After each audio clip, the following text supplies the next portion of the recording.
So I was actually going to try and record this standing, but for the first time in my life, I'm actually too tall. Hi guys, I'm Devin and I read books, and this is Devin Reads Books, and welcome back to the channel. We are in week 3 of OSA, finally.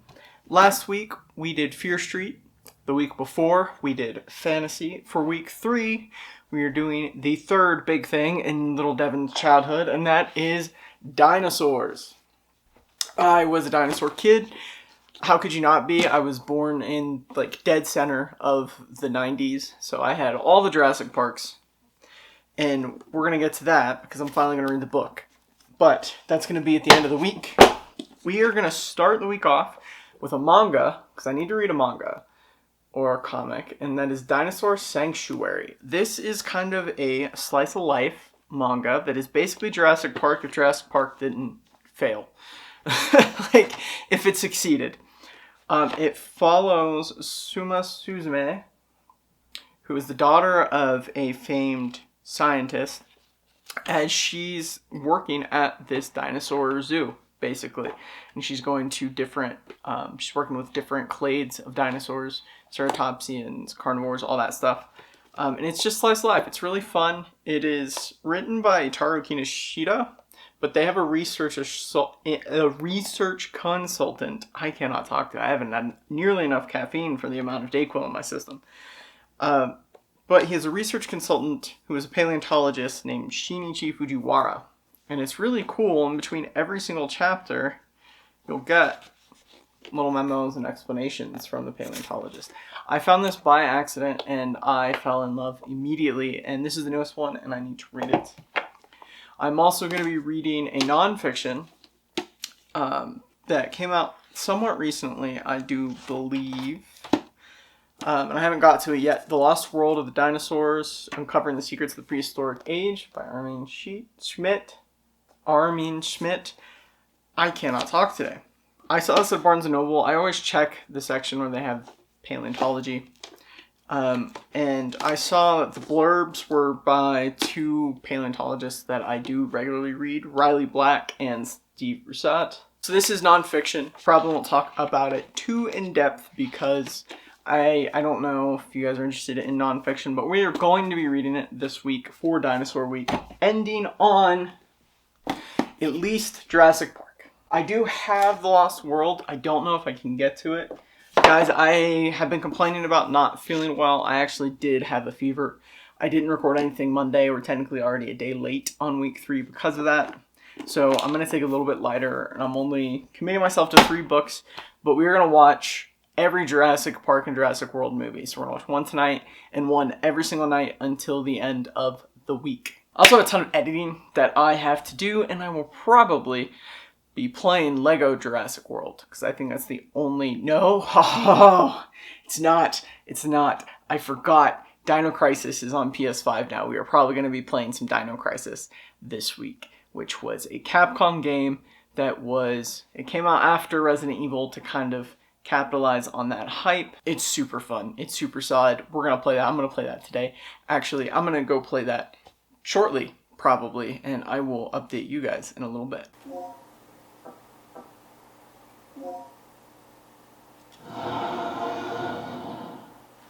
Full on tank controls, baby.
Alrighty guys, it is 4 in the afternoon.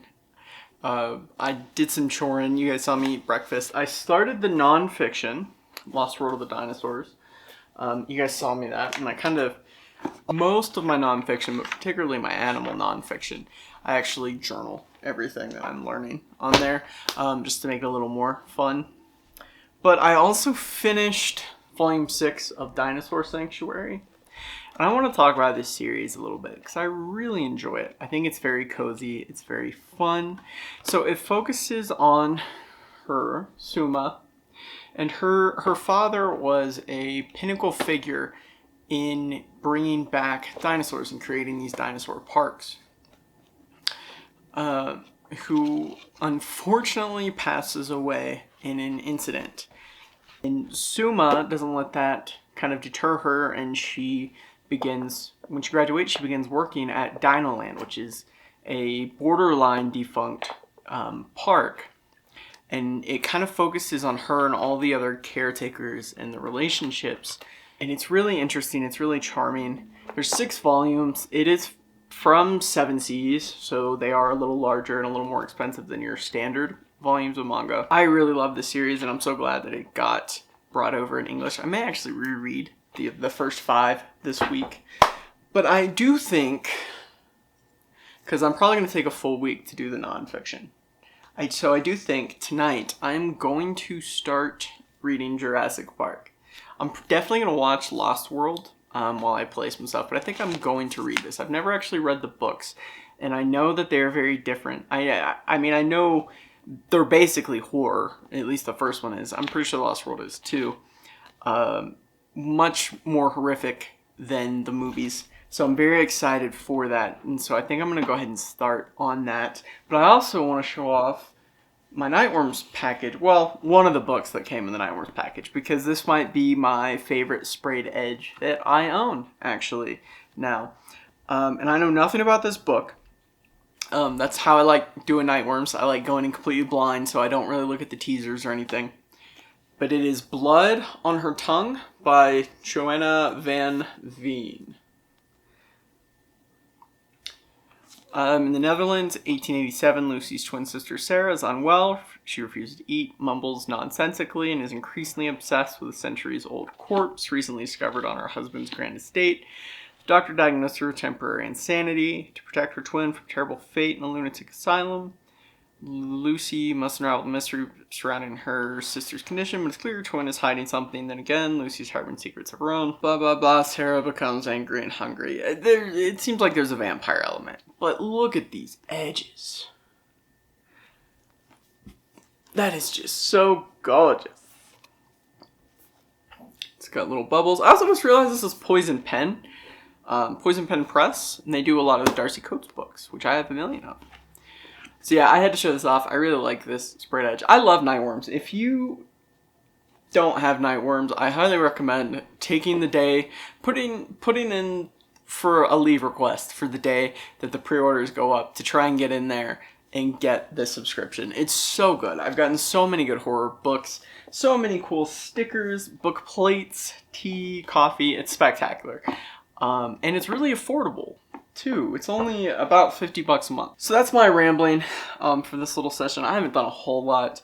I'm probably gonna play some video games, lay down, drink some caffeine. I'm really tired. I'm feeling better overall. My fever is gone, but there's a lot more fatigue than usual. So I'm definitely gonna lounge and read, maybe play some video games the rest of the day, and then I will update you guys a little bit later when I go to watch Lost World.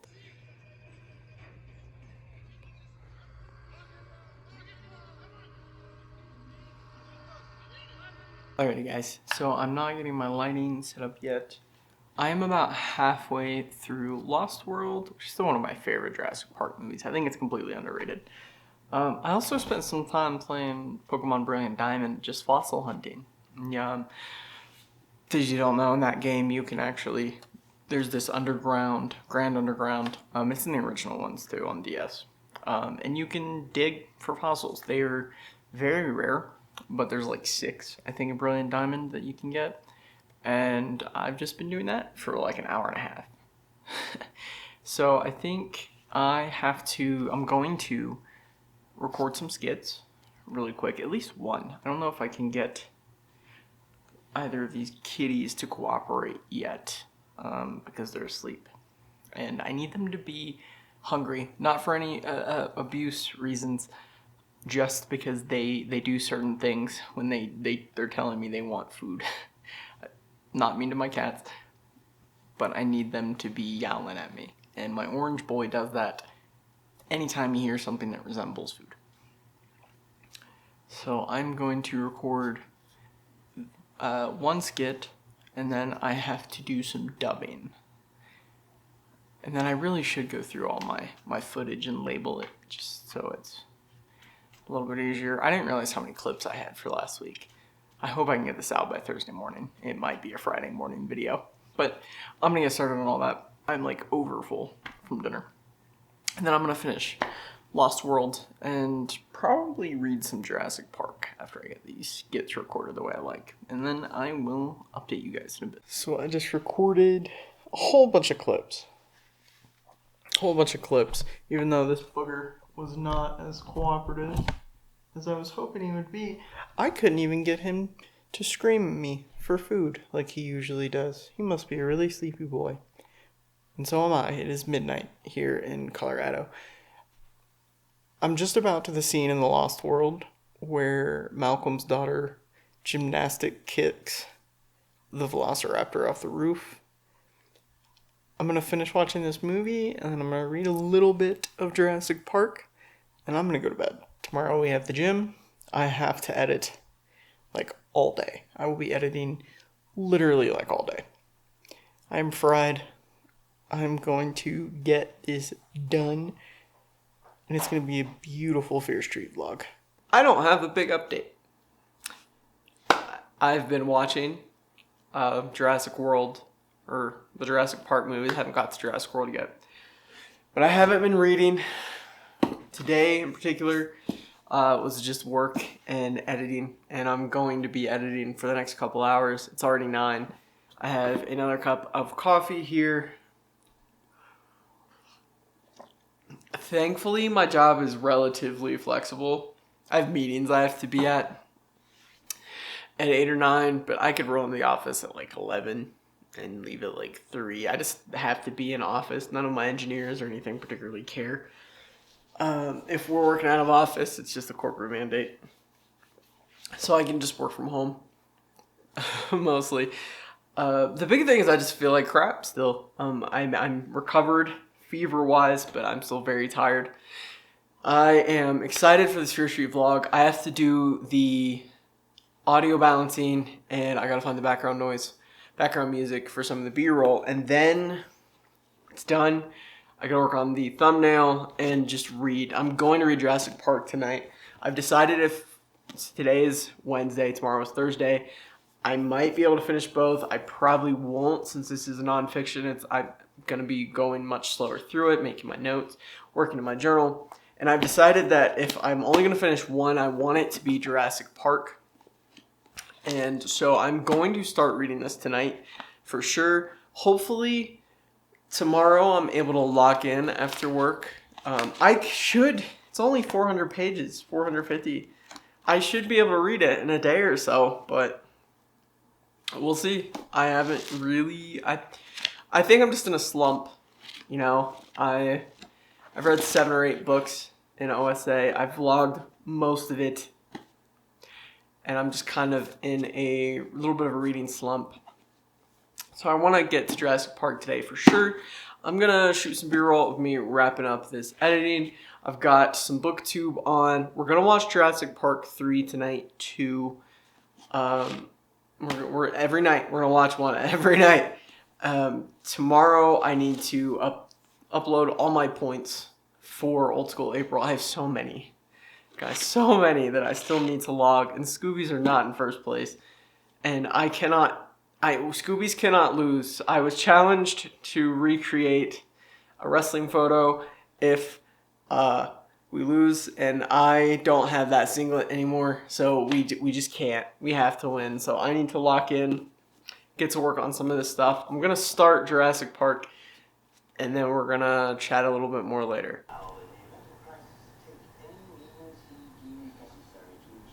So this vlog has been way more laid back. I haven't been sick this whole vlog, but I've been in that like post-sickness fatigue. So today we're gonna lounge a little bit here. I got Kolchak on right now, but I think I'm gonna put on this Jurassic collection that I got at Second and Charles. It's got 7 movies. It's just one of those bargain bin compilations. It's got Creature, Attack of the Giant Leeches, The Giant Gila Monster, Phantom from 10,000 Leagues, The Killer Shrews, which I do really like, Piranha, and Voyage to the Prehistoric Planet. Which, this is not the Piranha I've seen, so I'm interested in that too. I'm just going to put this on in the background while I read more Jurassic Park because I need my Fear Street vlog to finish uploading. Holy crap, my internet is terrible. I need to just get farther in front of some of these videos just to kind of prep for this a little bit better. But I am about, not too far, but about 76 pages through Jurassic Park. And I'm going to be talking about spoilers for Jurassic Park, the novel, because I want to be able to talk about some of the differences. And even just in these first 80 pages, we get a lot more background. So Jurassic Park opens up with the attack on the worker by the Velociraptor, and that kind of happens, it's implied to have happened here, but we get it from the perspective of a doctor. The attack at the beginning of the Lost World movie with the family at the beach also happened in this book, and there's a whole other child gets eaten by compies. Again, we're going to be talking about a little bit of spoilers, but this is a book and a movie that are 30 years old at this point, so come on. We also get a lot more background on Dr. Grant, Ellie Sadler, the paleobotanist, the lawyer, and InGen and Mr. Hammond in general. But we also, like, there's a whole chapter, it's really probably a couple chapters here, that focuses on Dodgson, which is Biosyn, and the competitor. So Dodgson is the guy that Dennis Nedry met with at that cafe. Where he's like, Dodgson, you get Dodgson here. No one cares. So we're kind of seeing that perspective here too, about how he turned Dennis Nedry and got everything approved by the board at Biosyn. So that's really interesting so far. I mean, if you've read Michael Crichton before, none of this should sound very new. He almost always spends like the first 100 pages of his books just setting up the background. Like nothing major will happen until you're usually about halfway, maybe a little bit before halfway. He just sets up all his characters, any companies he needs, lore, history, whatever he needs. That's your first 100 pages of a Michael Crichton book. But I am going to turn Kolchak off, pop this in, lock in, and read more of this. I'd like to finish this today, if possible. I don't know if I will, and then I'll take tomorrow to finish the nonfiction. But we'll see. I'm going to get started on this, and I will catch up with you guys in a little bit.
Hi guys, so we are back in front of my nonfiction section right next to the entertainment center.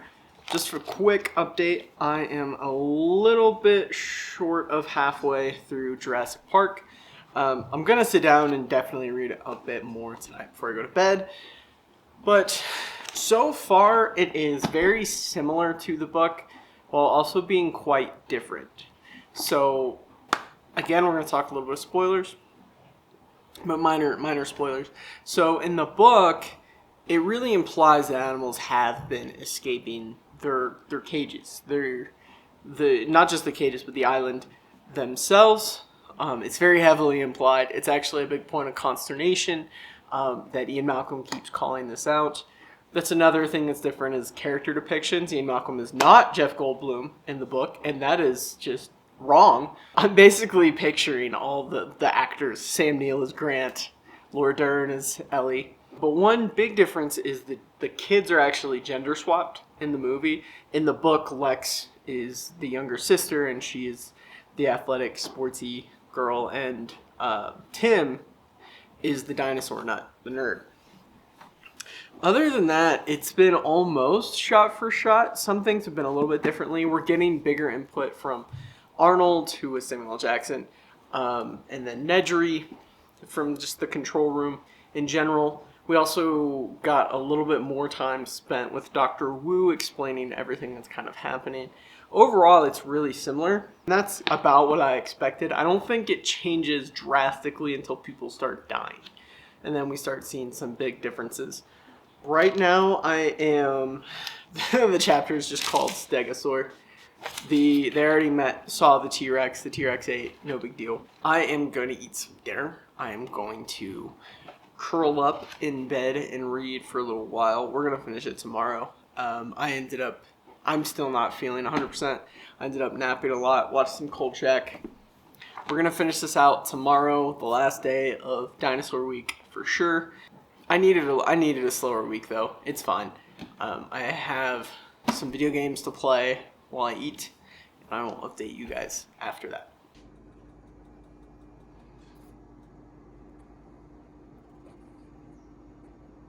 Quick update, because I got some dinner going. I have about 100 pages left in Jurassic Park. This is spectacular, actually. It is very similar to the book, but better. Or to the movie. Similar to the book. It's very similar to the movie, but better. I feel like some of the additional details that we get in the book and the additional situations are much cooler. One example is the T-Rex basically follows Alan and the kid's journey back to the control room. Like, it's just there. It shows up all the time. They also go through the aviary, so you get this whole scene like from Jurassic Park 3, but in the first one, and it's just spectacular. Not as many people have died yet, which is strange, because I know some of these characters that live in the movie die in the book, so I'm curious about how that is going to play out in the next 100 pages or so. Nedry's death is pretty much the same way, Dennis Nedry. Everything else has been similar but slightly different. Would probably be the best way to describe it. I really like it. I really like Michael Crichton's writing in general. I know he's got some books that just don't quite do it, but most of the time his writing is technical or difficult enough that you don't burn through it, but exciting enough that you still just burn through the book at a steady pace. So you don't whiz past anything. You tend to read his work a lot slower, but almost more intentional, and it's very spectacular. He gets very hard to put down once he gets going. It's a shame most of the movies made after his books are not good. I'm looking at you, Congo. I'm looking right at you, Congo. I loved that book. That movie is a mess. I'm really enjoying this so far. Another big change from the books to the movies is this book actually references Ellie Sadler's husband. She's married in Jurassic Park 3. This book actually, Dr. Grant tells the kids, they ask about the relationship, and he tells them, no, she's got a husband, she's going to get married next year. And I think that is hilarious, actually. That's one of the weird things that they changed. And then in Jurassic Park 3, they show the family, and then I'm going to spoil Dominion. And in Dominion, they actually get together 25 years later. It's a weird relationship between Dr. Grant and Ellie Sattler that the movies kind of nudge on in there compared to the book, where it feels a lot more natural. I think that is all for very significant changes. Oh, no, there's one big one we got to talk about. So everyone remembers the movie. If you don't move, the T-Rex can't see you. This book actually explains that. So everyone just assumed from the movies that it was dinosaurs, but the book actually breaks down that it's because of the amphibian DNA. The same reason that the dinosaurs are breeding, which is the same as in the movie and in the book. Certain amphibians can only see movement. So because of that, the dinosaurs that got the amphibian DNA, because it's not all of them in the book, I think it's like 6. But the dinosaurs that got the amphibian DNA can only see with movement. There's another scene with a hadrosaur, which you guys have no reference for what that is, unless you're dinosaur people like me. It's an herbivore, but there's a scene where it's just kind of eating around Dr. Grant and doesn't even notice he's there, and then freezes in a panic when Dr. Grant moves. So that's a fun little change. Everything like from the movies, so that would be construed as a twist, gets so much more explained in the book, and that is just so on brand for Michael Crichton, because he doesn't half explain anything. He has a solution for every single thing that might come up as story relevant, and it's just so nice to see that attention to detail. But I am going to eat my dinner. I'm probably going to watch Jurassic Park 3, and then we're going to finish this tonight, and I will give you guys my final thoughts and update.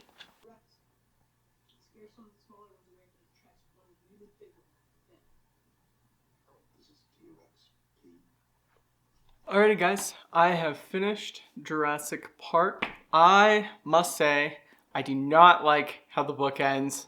That's a spoiler I'm gonna reserve. I'm not gonna bring that up if you don't know the difference in endings. I liked the ending. I didn't like the pre-ending. It'll make sense when you read the book, okay? But I did really like it. I like it a lot better than the movie, actually. I like a lot of the additional detail, the additional viewpoints. It just expanded everything. Like, Dr. Wu had a bigger role throughout the book than he does in the original Jurassic Park movie, and I really like that. Overall, I mean, I knew I was going to like it. I like most Michael Crichton stuff that he actually wrote. We're not going to talk about the Volcano book again. I knew it was going to be great. I don't know what the sequel is about, well, I mean, I've seen the movie, so I kind of do. But I don't know if the Lost World book is based on the movie or what. Because, this is going to be a spoiler, but this is a spoiler everyone knows at this point. Ian Malcolm dies. Like, he's dead in this book. So I don't know how they're going to retcon that. Or if they're even going to talk about it, they're just going to completely retcon it and he's just going to be alive. But that also brings this dinosaur week to a close. Tomorrow I have to start shooting the new theme. But just to recap, we finished Jurassic Park, Dinosaur Sanctuary, Volume 6, and we started Lost World of the Dinosaurs. I mean, I'll finish it by OSA. But frankly, I just needed a break this week.